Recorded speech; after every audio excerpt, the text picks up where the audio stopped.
ये बात तो क्लियर है कि इजराइल हमला ईरान पर जरूर करेगा, क्योंकि बात उसकी नाक पर आ गई है और पूरी तरह से उसका ईगो हर्ट हो गया है, सारा घमंड चूर हो गया है। और जिस तरह की तस्वीरें दुनिया के सामने आई हैं, दुनिया को पता चल गया है कि बाप बाप होता है। यहां खबर में आगे बढ़ने से पहले कुछ चीजें क्लियर कर दूं। अब लोग कहेंगे कि इंतजार करो इजराइल का, इजराइल इससे खतरनाक करेगा।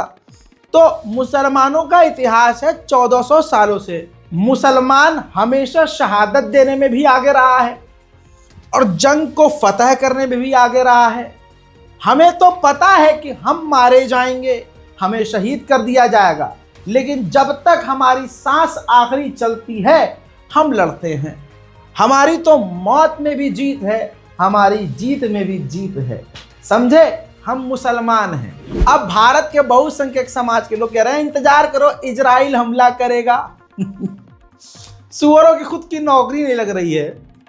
इनका बाप इनको पैखाना खिला रहा है कि देखो ये खाने वाली चीज है। ये इतने गिर गए हैं। ये देखिए, जिस कौम का ये हाल हो, कि जिस कौम को ये सिखा दिया गया हो कि देखो गोबर में, क्योंकि इनके पास खाना है नहीं, पानी है नहीं, इनके बाप ने इनसे जो वादा किया था वो पूरा किया नहीं, तो अब ये क्या कर रहे हैं? अब ये कह रहे हैं कि हम तो गर्मा गर्म गू रोटी में लपेट कर स्पेशल रोल खाएंगे।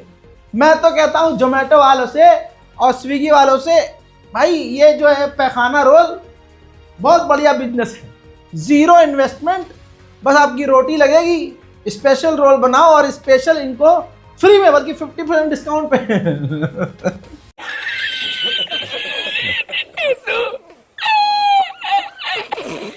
बहरहाल अब इन लोगों की क्या ही टेंशन लेनी। अब जिनके मुंह में गू जा रहा है उनकी नसों में भी गू जाएगा, जिनकी नसों में गू जाएगा उनके जिस्म में जो गोश्त बनेगा वो भी गू से बनेगा। जिसकी पूरी बॉडी के अंदर गू है तो दिमाग में क्या हीरा होगा? दिमाग में भी गू होगा। जिसके दिल दिमाग हर जगह गू होगा वो मुंह खोलेगा तो आपको क्या लगता है वो हीरा हगेगा? नहीं, गू ही हगेगा।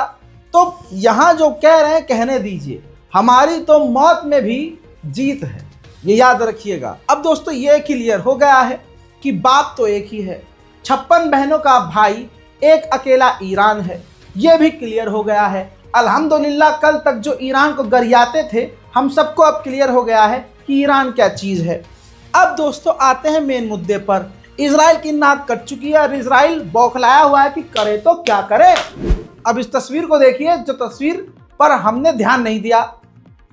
नेतन्याहू जब ईरान के हमले के बाद पहला स्टेटमेंट जारी कर रहा था, तो नेतन्याहू ने जो हाथ में कागज पकड़ा हुआ है जिस पर लिखा हुआ बयान वो देखकर पढ़ रहा है, जरा ध्यान से देखिए, हाथ कपकपा रहे हैं। नेतन्याहू का हाथ कपकपा रहा है इजराइल के ऊपर हमले से, ईरान के एक हमले से। प्रधानमंत्री नेतन्याहू का जो पूरे मिडिल ईस्ट में जेनोसाइड कर रहा है, उसका हाथ कपकपाने लगा, जबान लड़खड़ाने लगी, हैरत में पड़ गया, बंकर में छुप गया। बंकर से वो 12 घंटे बाद बाहर निकला, कभी बाहर जाता है कभी अंदर आता है। ये इजराइल का प्रधानमंत्री है और अंधभक्तों का नाजायज बाप, समझे आप? अब ये परेशान है कि अब इज्जत कैसे बचाएं, तो ऐलान इसने 24 घंटे के बाद किया है कि हम हमला करेंगे, ईरान पर हमला करेंगे, क्योंकि इज्जत बचानी है। अब कुछ चीज समझ लीजिए, इजराइल ईरान के सिविलियन पर हमला नहीं करेगा क्योंकि उसके पिछवाड़े में इतना दम नहीं है। ईरान के ऊपर अब जो इजराइल हमला करेगा वो सिर्फ और सिर्फ अपनी इज्जत रखने के लिए करेगा। ईरान पहले ही जीत चुका है। खुद ईरान के लिए अब ऑफिशियल पत्रकारों से कह रहे हैं यहूदी नेता कि हम ईरान की जो परमाणु फैसिलिटी है उस पर हमला नहीं करेंगे। यह है सबसे बड़ा डर। इजराइल साफ मना कर रहा है कि ईरान के परमाणु फैसिलिटी पर हमला नहीं करेंगे, लेकिन पर्सनली मेरे दिल में 1% यह है कि इजराइल कर भी सकता है, क्योंकि वो बोलता कुछ और है, करता कुछ और है। वो बिल्कुल गोबर भक्तों वाला है, जो बोलता है वो करता नहीं, जो करता है वो बोलता नहीं। हजरात मोहतरम, लेकिन ये मान के चलेंगे कि ऑफिशियली ईरान के ऊपर जो परमाणु फैसिलिटी पर हमला करने की बात हो रही थी वो नहीं करेगा। हाँ, यह कंफर्म इजराइल ने कर दिया है कि हम ईरान के, देखिए सबूत मौजूद है, ईरान के जो मिलिट्री साइट है उस पर हमला करेंगे और जो इकोनॉमिकल फायदा देने वाली चीजें हैं, ईरान के ऑयल डिपो, ईरान के ऑयल फैसिलिटी, वो उस पर बड़ा हमला करेगा। मैं इस बात को क्लियर कह रहा हूं, ईरान की तमाम ऑयल फैसिलिटी इस वक्त आने वाले एक हफ्ते तक बड़े खतरे में है, क्योंकि ईरान के ऊपर इजराइल कहीं और हमला नहीं करेगा। मिलिट्री साइट और ऑयल रिफाइनरी पर ही इजराइल हमला करेगा। अमेरिका ने, इजराइल ने आपस में ये बात करके हमले को अप्रूव कर दिया है।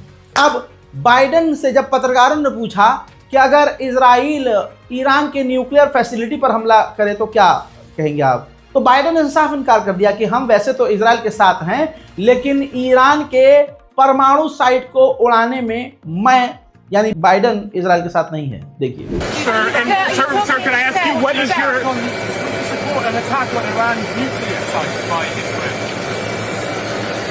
The answer is no, and I think there's things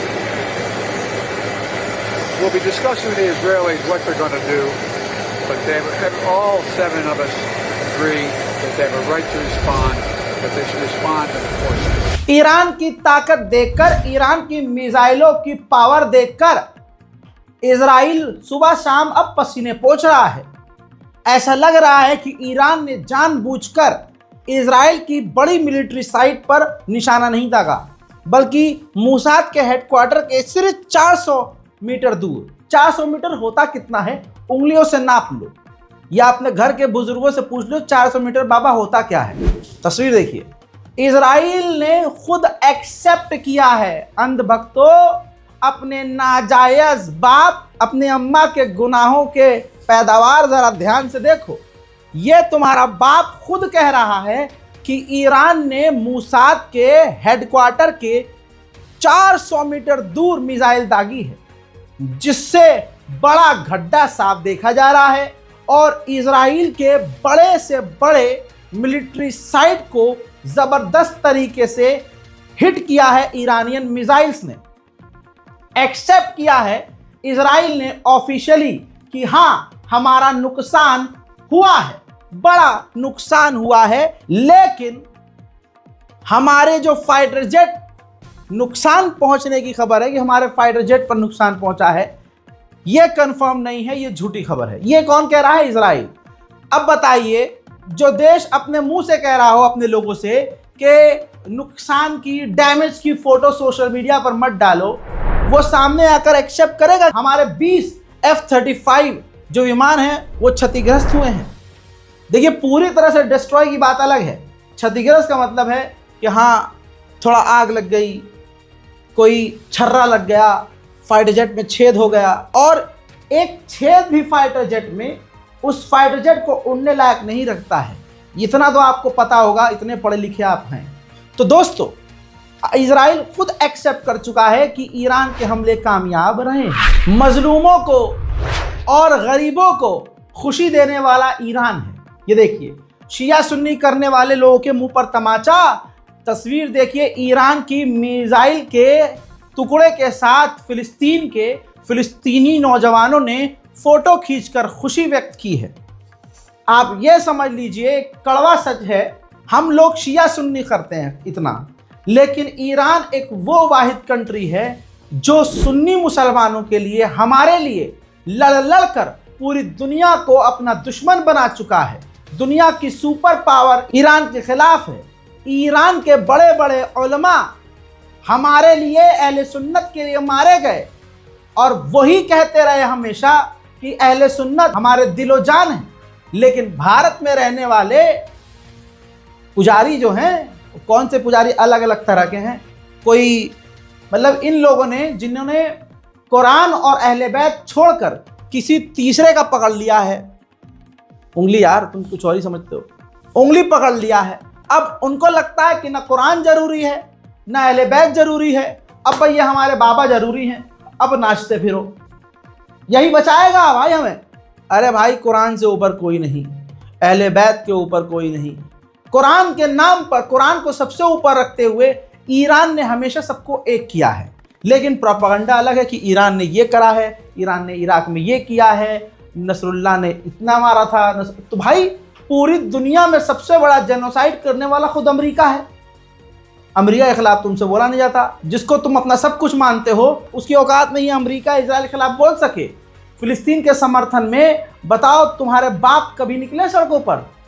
कोई प्रोग्राम किया कि चलो तुम्हारे जिसकी भी तुम मानते हो, जिसको मानते हो, सड़क पर लेके उतरे वो रैली कि चलो फिलिस्तीन के समर्थन में आवाज? नहीं। तो दोस्तों, अरब को मानने वाले, सऊदी अरब को अपना बाप मानने वाले तमाम मुसलमानों से मेरी अपील है, आपसी लड़ाई, दंगा फसाद भाई एक तरफ, वो हमारे घर के अंदर का मसला है, लेकिन सामने वाला हमें अलग अलग करके कत्ल कर रहा है, लिहाजा हमें एक होना चाहिए। अगर जिस दिन हम एक हो जाते हैं तो यहाँ हिंदुस्तान के अंदर भी हम एक साथ दुश्मनाने इस्लाम को जवाब दे सकते हैं और दुनिया में भी हम दुश्मनाने इस्लाम को जवाब। जब ईरान अकेला होकर इतना ताकतवर है और अगर ईरान को किसी का साथ मिल जाए तो फिर क्या ही कहने। आराद इजराइल का एक शहर, ये तस्वीर देखिए भाई साहब, इंसान से 20 गुना लंबी मिसाइल इजराइल के आराद के शहर में पहुंची है और वहां पर इजरायली और फिलिस्तीनी पहुंचकर उस मिसाइल के साथ भी फोटो खिंचा रहे हैं। ये तस्वीर इतिहास याद रखेगी। यह मिसाइल सिर्फ इजराइल पर नहीं, भारत के अंधभक्तों के पिछवाड़ों में भी घुसी है, जो अब दिन रात ये दुआ कर रहे हैं कि ईरान मिट जाए, जबकि इनका ना ईरान से कोई लेना देना ना इजराइल से। इजराइल ने खुद एक्सेप्ट किया है कि इन जगहों पर मूसाद का हेडक्वार्टर, ध्यान से देखिए, मूसाद के हेडक्वार्टर पर मिसाइलें गिरी हैं। फिर उसके आगे आप देख सकते हैं ORTNOF एयरबेस पर मिसाइलें गिरी हैं। नेवातिम एयरबेस पर ईरान की सबसे ज़्यादा मिसाइलें गिरी हैं। हेत्जारिम एयरबेस पर ईरान की सबसे ज़्यादा मिसाइलें गिरी हैं। और अगर पूरे मैप पर ध्यान दें और डिस्टेंस आप देखिए तो पूरे इजराइल में जो उसके बेस हैं वहाँ पर ईरान की मिसाइलें आराम से पहुँची हैं। यानी ईरान जो पिछले कई सालों से कह रहा था कि हमारी मिसाइलों के रेंज में इजराइल है, तो दोस्तों वो दिख गया, सच है। बाकी कंफर्म रिपोर्ट यह है कि कुछ ही दिनों में इजराइल ईरान पर हमला करेगा। फिलहाल हमला इसलिए भी नहीं कर रहा है कि यहूदियों का न्यू ईयर चल रहा है, जो वो लगभग 5 से 6 दिन मनाते हैं। इस वजह से इजराइल अभी कोई जवाबी कार्रवाई नहीं कर रहा है। अब खुद ही नेतन्याहू के इशारे को समझ लीजिए। नेतन्याहू ने खुद ये फोटो शेयर किया है, जिसके अंदर आप देख सकते हैं कि नेतन्याहू के पीछे F-35 फाइटर जेट खड़ा हुआ है। ये क्लियर इशारा है कि ईरान पर F-35 का इस्तेमाल करके हमला होने वाला है। इसके बाद इजराइल के IDF एयरफोर्स चीफ ने भी धमकी दी है कि हमारे पास इतनी पावर है कि मिडिल ईस्ट में हम कहीं भी पहुंचकर हमला कर सकते हैं। איראן שיגרה אתמול כ-200 טילים לעבר מדינת ישראל. איראן תקפה מרחבים אזרחיים וסיכנה חיי אזרחים רבים. הודות להתנהגות אזרחית נכונה ולהגנה מאוד איכותית, הנזק קטן יחסית. אנחנו נגיב. אנחנו יודעים לאתר מטרות חשובות, אנחנו יודעים גם לפגוע בצורה מדויקת ועוצמתית. הגעתי לפני כניסת החג לבסיס תל נוף של חיל האוויר. הבסיס פועל באופן מלא, הוא לא הפסיק לפעול לרגע. अब दोस्तों ईरान भी पूरी तरह से अलर्ट है। ईरान ने आने वाले जुमरात और जुमे तक अपने पूरी तरह से एयर स्पेस को बंद कर दिया है। दोस्तों एज अ इंडियन मुस्लिम चिंता की बात मुझे ये भी लग रही है कि भारत के लाखों की तादाद में मुस्लिम ईरान में रहते हैं और पढ़ते हैं। मैं चाहूँगा कि भारत सरकार उन पर ध्यान दे, या तो उन सबको वापस बुलाए या ईरान उनकी सुरक्षा की गारंटी दे। खिसियानी बिल्ली खंबा नोचे। जो इजराइल की जेल में फिलिस्तीनी कैदी खुशी मना रहे थे ये सुनने के बाद कि ईरान ने इजराइल पर हमला कर दिया है। इजरायली पुलिस ने, ये तस्वीर देखिए, इजरायली पुलिस ने उन जेल के अंदर फिलिस्तीनियों को बांध कर पीटा है, लेकिन इस बार की पिटाई इन फिलिस्तीनियों को पता ही नहीं चली होगी, मज़ा आया होगा बल्कि क्योंकि इनको पता है कि इजराइल बौखलाहट में इन्हें मार रहा है। वहीं एक बार फिर से ईरान ने आधिकारिक तौर पर डायरेक्ट अमेरिका को धमकाया है और कहा है कि इजराइल जब हम पर हमला करेगा तो उसके साथ आप हमले में इन्वॉल्व मत। वहीं इजराइल के विदेश मंत्री ने कह दिया कि ईरान ने रेड लाइन क्रॉस कर दी है, हम इसका जवाब जरूर देंगे। मेरे दोस्तों, चाहे वो भारत के अंधभक्त हों, चाहे इजरायली अंधभक्त हों, ये जो भीड़ तंत्र पर फूलते हैं, हथियारों के दम पर फूलते हैं, इनका दिल इनके पिछवाड़े में होता है। जैसे ही पिछवाड़ा फटता है इनका दिल फट जाता है, ससुर के नाती मर जाते हैं। माफ कीजिएगा, थोड़ा जज्बाती होकर इधर उधर चला जाता हूं मैं। दोस्तों, ये रिपोर्ट देखिए, इजराइल ने खुद बताया है जब ईरान की मिसाइलें इजराइल पर गिर रही थी तो इजरायली एक ये नागरिक इतना डर गया कि इसको हार्ट अटैक आ गया और ये मर गया। मैंने पहले ही कहा था इजराइल अपने नुकसानों को छुपाएगा, लेकिन ये अंधभक्तों का बाप जिंदा है, सच आपको दिखाएगा। ये तस्वीर देखिए, इजराइल का एक इलाका है होश हादरोन। उस जगह पर ईरान की इतनी मिसाइलें गिरी हैं कि यहूदियों के 100 मकान डैमेज हुए हैं। अल्लाह अकबर! 1 2 3 4 नहीं, 10 नहीं, 20 नहीं, पूरे के पूरे 100 यहूदियों के मकान को नुकसान पहुंचा है। अब आप ये तस्वीर सबूत के तौर पर देख लीजिए और अंधभक्तों को भेजिए कि ये मुन्ना रो, टट्टी खाओ, चीखो, चिल्लाओ, यही तुम्हारी असलियत है। और तुम भारत के मुसलमानों पर जुल्म करो, पूरी दुनिया के मुसलमानों पर जुल्म करो, यहाँ के कानून के साथ खिलवाड़ करो, लेकिन जीत मुसलमान की होगी, इस्लाम की होगी। और यकीन करो, एक वक्त ऐसा आएगा कि तुम्हारी जिंदगी में तुम खुद पछताओगे कि तुमने पाप किया। अब ये इजराइल का चैनल 12 का वो वक्त का फुटेज है जब ईरान की मिसाइलों ने हेलो इजराइल को बोला तो सायरन बजने लगा, तो ये एंकर लाइव शो को छोड़कर शेल्टर में भागने लगे। हजरात, ईरान फुल फॉर्म में आ गया है। ईरान ने यूएन के अंदर देखिए धमकी दी है कि अगर इजराइल ने कोई भी हरकत करी और हम पर हमला किया तो हम और भी खतरनाक एग्रेशन से इजराइल पर हमला करेंगे और उस एग्रेशन को हम रोक नहीं पाएंगे। अब आपको कंफर्म रिपोर्ट इस ग्राफिक्स के जरिए देखना चाहिए। किन किन देशों ने इजराइल के ऊपर ईरान की आने वाली मिसाइलों को रोका है? अमेरिका, फ्रांस, जॉर्डन और बर्तानिया, इन चारों देशों ने मिलकर ईरान की सैकड़ों मिसाइलों को रोका तो सही, लेकिन जितनी मिसाइलें पहुंची उसने इजराइल की नींद हराम कर दी है। इजराइल की इतनी हवासंट है कि तस्वीर देखिए, आईडीएफ के चीफ, बुसात के चीफ और शिनबेट के चीफ इस वक्त एक ही टेबल पर बात कर रहे हैं अपना पिछवाड़ा ईरान से कैसे बचाएं। तो दोस्तों, आप समझ सकते हैं 3-4 चीजें बिल्कुल क्लियर हैं। इजराइल हमला जरूर करेगा, इसी हफ्ते करेगा और ईरान जंग के लिए तैयार है। ईरान अमेरिका को भी डायरेक्ट धमकी दे चुका है, ईरान भी पीछे नहीं हटेगा। इस रिपोर्ट को शेयर कीजिए, अपनी दुआओं में तमाम मुसलमानों को याद रखिए और बचे कुछ वक्त में भाई मुझे भी दुआ में याद रखेंगे तो थोड़ा और मेहनत कर पाऊंगा। जय हिंद।